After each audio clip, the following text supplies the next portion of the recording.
Winless na young team which is Farm Fresh sisikaping makaisa sa Signal.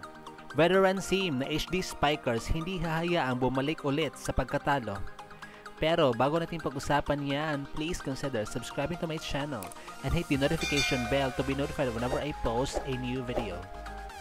Para sa ating first game on a Saturday triple header in preliminaries November 4, 2023, Farm Fresh Foxes will be going up against Signal HD Spikers.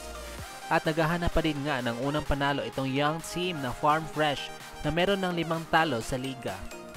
Ngunit na nakaharap nila ang Creamline ay talaga namang diniin nila ito hanggang sa dulo dahil nakakuha ng set itong Foxes against the defending champions at hindi lamang yan, pasok pa sa 20-point mark ang lahat ng kanilang scores. So therefore, masasabi nating team to watch out for talaga itong Farm Fresh na hindi pwedeng maliitin sapagkat lumalaban talaga sila kahit mga bagets pa sila. Habang itong Signal naman na kasalukuyang may 2 panalo at kakabalik nga lang nila sa win column noong October 31, 2023 against Akari na sinubok talaga ang kanilang tibay kaya umabot din ito ng 4 sets 25-18, 19-25, 25-21, and 25-20. Wherein nagpasika talaga si Vanny Gander sa kaniyang mga dating kakampi sa Ateneo na kabilang sa Power Chargers at siya pa talaga ang player of the game.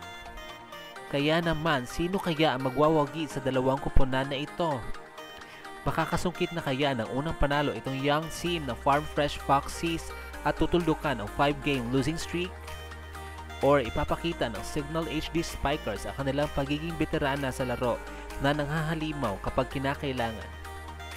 Samantala, exciting din ang tapatan ng dalawang lefty opposite Spikers na magkabilang teams na sina Jovelyn Gonzaga and Tricia Tubo na paniguradong magsasagutan ng matutulis na mga palo.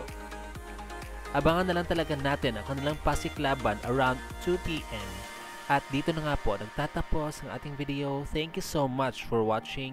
Huwag niyo po kalimutan mag-subscribe sa akin channel to be in the know about the latest snippets regarding Premier Volleyball League. Bye!